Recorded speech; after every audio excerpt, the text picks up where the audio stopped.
Ladies and gentlemen, this was yet another fantastic chapter of Eden Zero. Now, I think that aside from all the good things that happened in this chapter, there's one main, thing for me. If you see these two chapters, the first two chapters of Eden Zero, nothing is too complex about it or anything like that, but just the fact that everything happens in space and the fact that we had that mysterious character at the start of this chapter, that blue robot slash girl thing, all of these things make me believe that at some point this story is just going to explode. Everything is going to escalate so much, and it's obvious. The first two chapters are not supposed to be too complex. They should be fun, interesting. They should, grab the reader's attention. And then at one point it's going to be, super deep or something like that. That's my prediction. I mean, this chapter, we saw the tragic past of Rebecca. By the looks of it, she was abandoned by her parents for whatever reason. Happy was also abandoned, which was really, really sad. And by the way, I really liked how we got the backstory bit by bit. We didn't get it like straight away, in a couple of pages. It was separated throughout the chapter, and from a writing point of view, that was done really, really well. Yeah, props to the writer. Now let's talk about this chapter.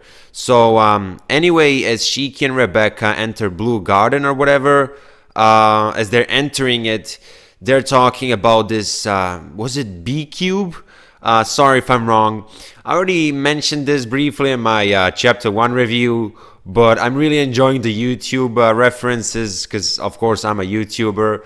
I don't think that, that aspect of the story is going to be super important for the series, but, I guess the mangaka of Eden Zero knows that many people are YouTubers or they watch YouTube, so they will enjoy this, which is actually a very, very smart move.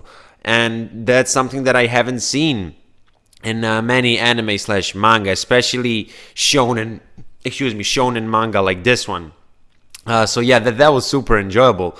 Anyway, there were a lot of gag moments throughout the chapter, just like in the first chapter. It was super funny when Shiki was imitating Rebecca and the stuff she does for the videos.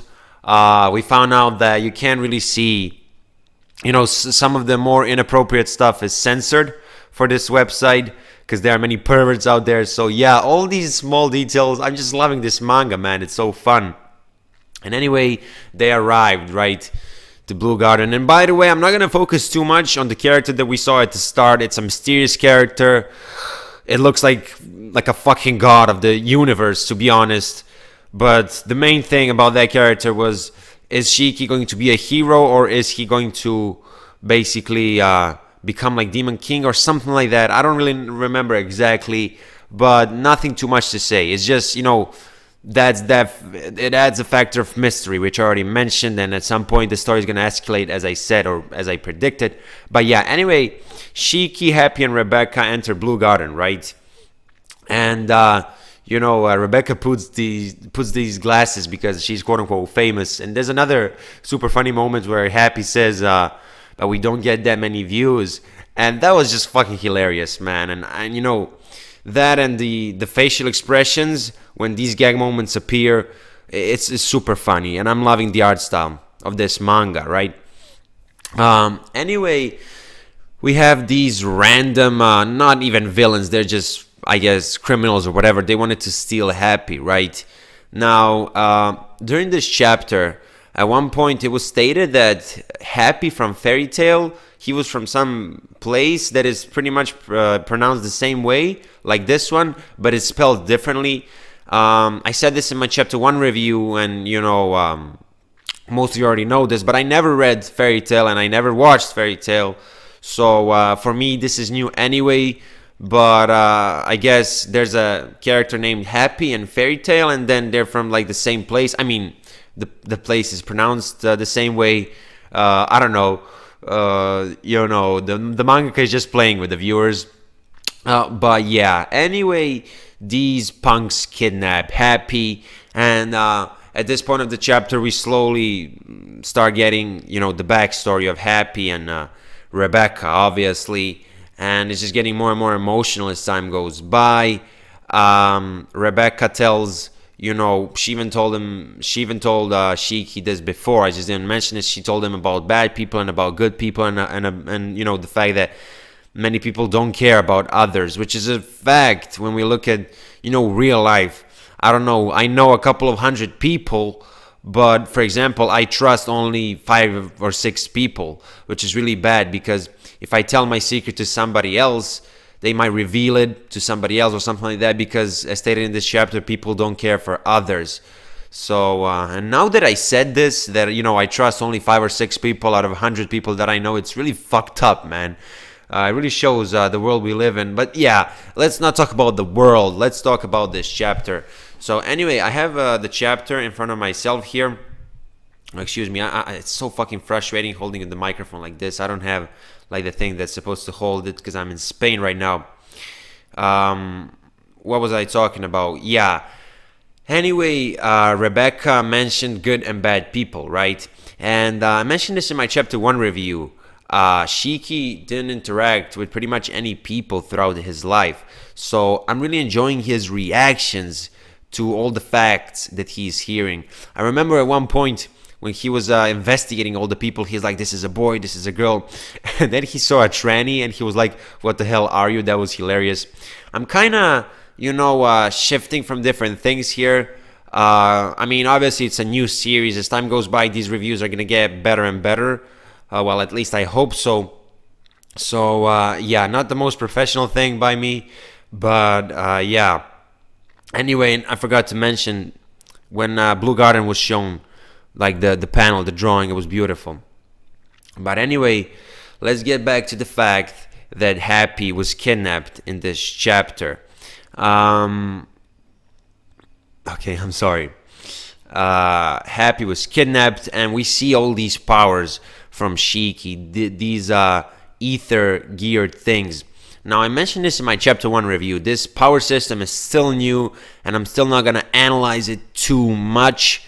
But yeah, by the way, the markings on Shiki's arm, I didn't mention this in my chapter 1 review. I forgot to mention it, but it really reminds me of Boruto's Karma Seal.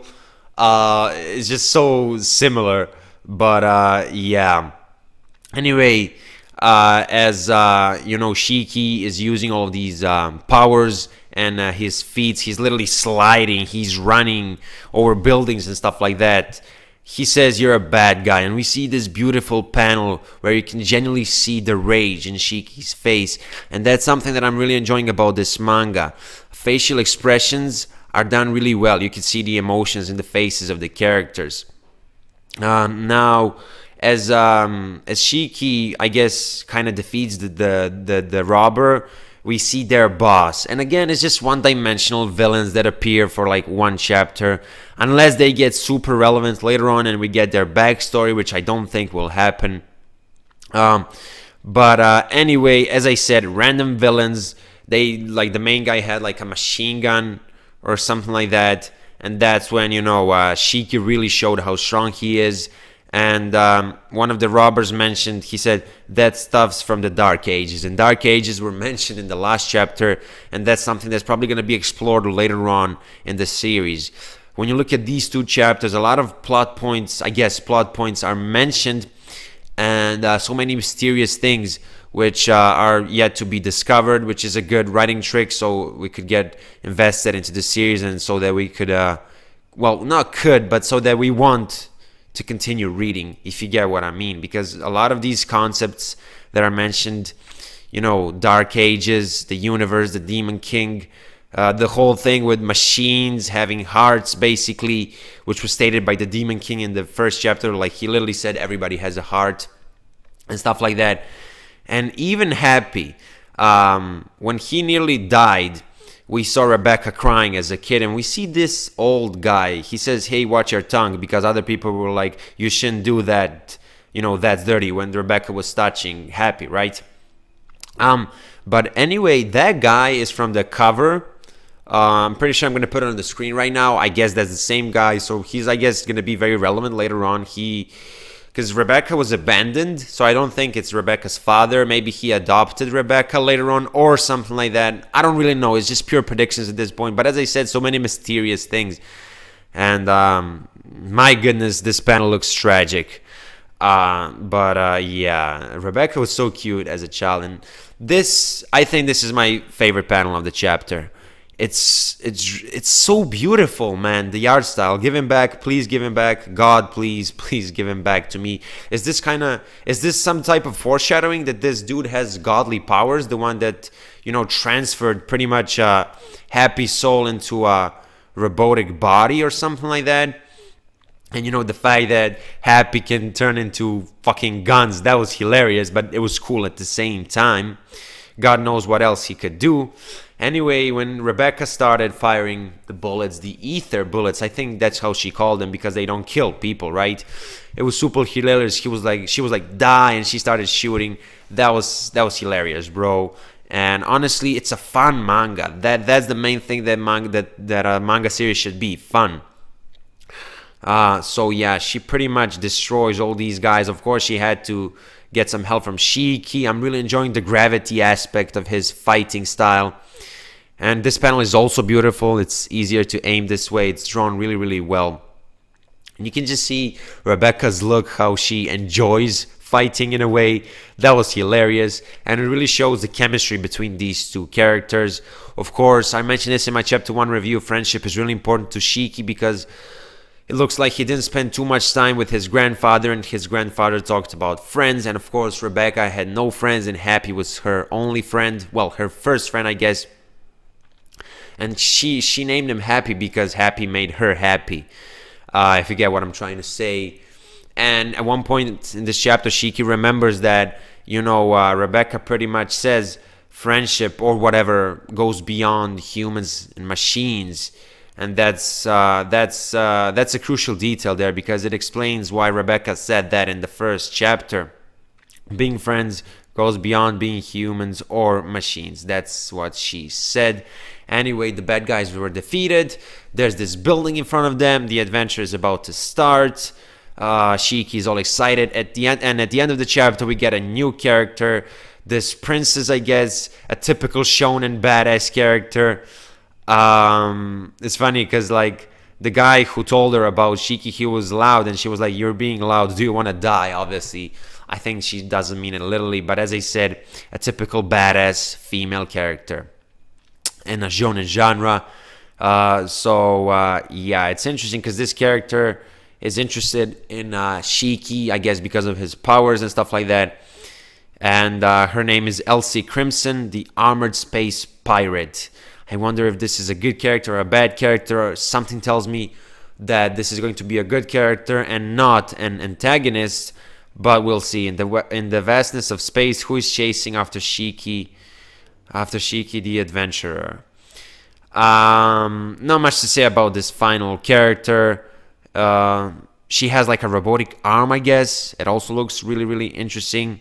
We'll see what her goals are and why she's interested in Shiki. And yeah, that's pretty much it. This chapter was a solid chapter. As I said, you know, another fantastic chapter of Eden Zero. So many mysteries introduced, beautiful art style, great funny moments, deep moments in this chapter as well. Chemistry, or I should say the bond between Shiki and Rebecca is being built slowly but surely, because, you know, both of them value friendship so much and stuff like that. You know, we understand a couple of more things about Happy. We see his backstory. We see that he comes from this place. Excuse me, I forgot the name, but apparently that's some special place, and you know, if you sell him, you get a lot of money for it. That's basically why those villains, well, not even villains, but that's why those robbers were there. It was to show us that Happy is special, and we're yet to see who the three characters who were introduced in this chapter are. I'm talking about the main, well, not the main character. I'm talking about the first character that appeared in this chapter, the blue girl or robot, whatever. Elsie, the character at the end, and the old guy that probably helped repair Happy for Rebecca. So yeah, fantastic chapter. I'm really enjoying this manga. It has a lot of potential. If it keeps going like this, it's probably going to become one of my favorite manga, and I'm not even joking. That's how much I appreciate this series. Anyway, that was your boy Eternal. Let me know what you think about this chapter in the comment section of this video, and I will see you in my next video. Bye.